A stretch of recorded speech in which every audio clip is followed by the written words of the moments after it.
The Lord be with you. A reading from the Holy Gospel according to Luke.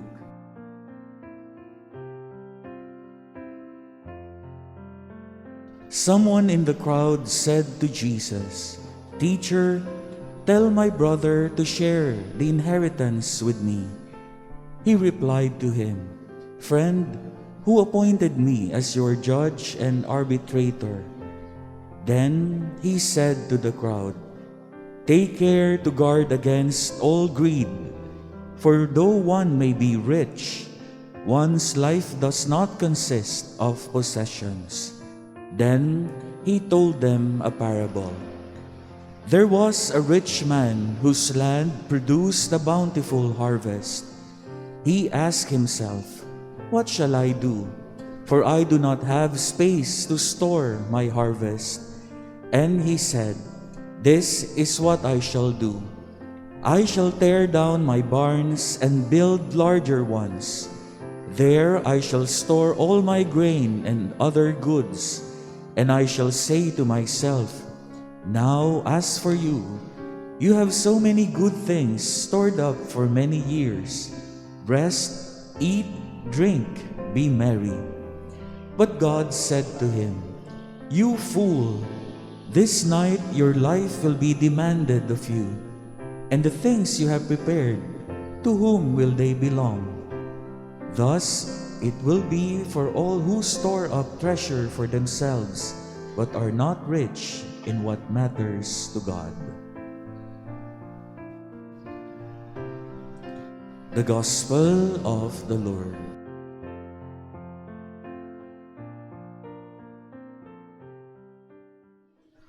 Minsan naikwento ko na ito sa inyo tungkol sa isang taong napakahilig sa loto.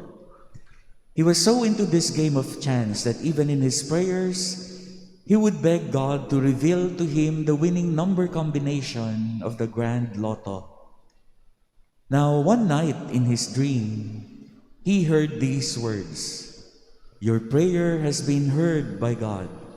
What exactly do you wish Him to do for you?" And this is what he said, "Lord, pwede po ba yung dyaryo next week? Bigyan niyo po ako ng kopya? I want to know the winning lotto numbers next week para yun na po ang tatayaan ko at hindi na po ako maglalaki pick." Aba, pagkagising niya, nakita niya sa tabi ng kanyang kama lahat ng dyaryo of the coming week, pati mga tabloids. He was ecstatic and he began to imagine his potential winnings. His curiosity, however, made him leaf through the pages of all those newspapers. Ano kayang mangyayari sa mundo next week? Bukod sa mananalo ako ng loto. Binasa niya talaga lahat ng pages hanggang makarating sa last page, sa obituaries. At yun na nga, nakita niya sa listahan ng mga mamatay next week ang kanya mismong pangalan. All his great wealth will do him no good because he would be dead in a week. The conclusion to Jesus' parable in today's gospel delivers the same shock value. The man did well and gained more treasure because of a bountiful harvest. He thought of making a bigger barn for all his treasure. But God says, "You fool, this night your life will be demanded of you, and the things you have prepared, to whom will they belong?" Then Jesus delivers his most important remark that is particularly appropriate for all of us. Take care and be on your guard against the spirit which is always wanting more. We all know what wanting more or even having more can distort our character. We have seen this time and again. And this is perhaps the reason why Jesus puts off this man who wanted him to be an arbiter between him and his brother on the inheritance that they would get. And so that forms the background of the parable about greed that he shares in the gospel today. So ano nga ba ang naging pagkakamali ng tao sa talinhaga?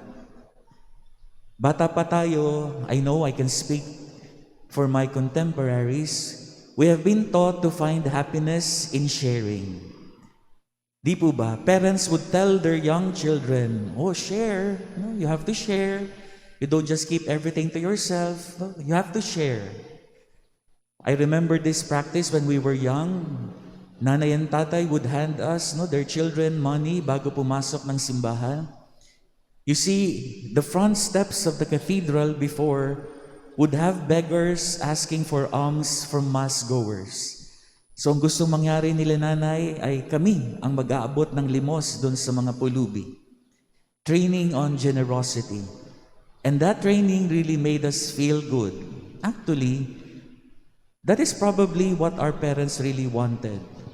Maiparamdam sa atin na masaya ang magbahagi. I know you have your own stories to tell on this because that is really something that most, if not all parents want for their children, that they find happiness in giving.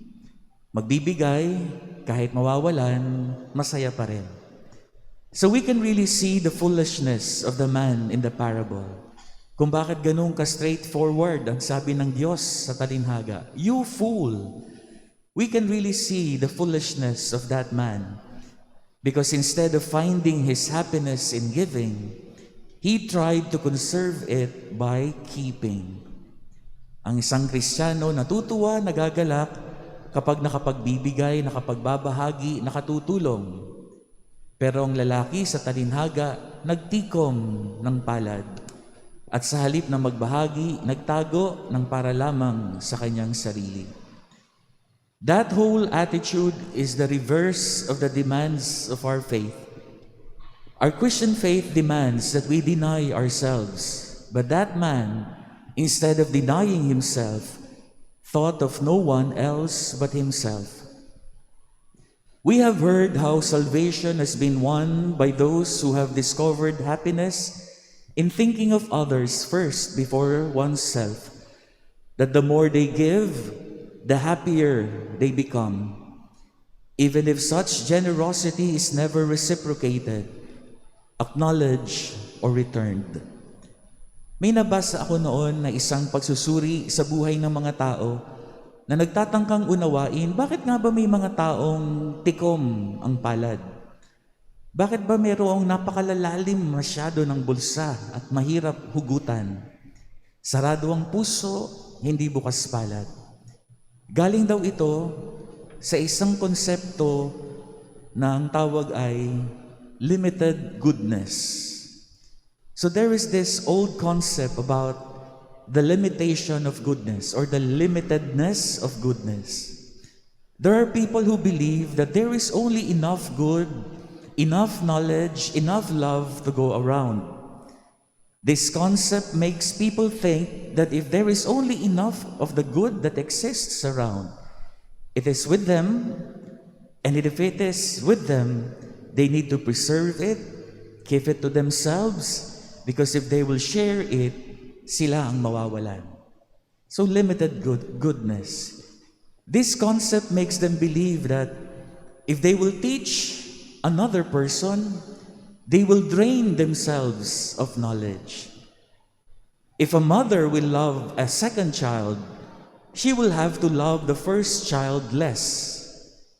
If one will wish another person well, like say to another person, "Have a good day," he would be giving away some of his own happiness, which cannot be reacquired. So sapat lang ang kabutihang nasa mundo, at kung ibibigay mo pa ito, ikaw ang mawawalan. That is the concept that somehow forms the psyche of some people, why they choose to become greedy. They refuse to become giving. We all know that this is not so with us, Christians. There is never a dearth in goodness coming from God, that when we share this goodness that we receive from Him, it is simply replaced by another goodness and sometimes even more. Alam natin yan. Kapag ikay naging bukas palad, ikay binibiyayaan. Pag ikay nagbahagi, hindi rin nangingimi ang Diyos na sa iyo'y magbahagi. Bakit? Kasi God can never be outdone with goodness. Higit ang kanyang buti sa anumang buti meron sa mundo. At hindi siya mag-aatubili na ito'y ibahagi sa atin. So must we. Let us heed Jesus' invitation for us to store up treasures in heaven by becoming sharers of the treasure that we receive from Him and not hoarders. This will surely gain for us the joy that He promises to those who will be like Him in generosity. They will be with Him in His mansion in heaven forever and ever.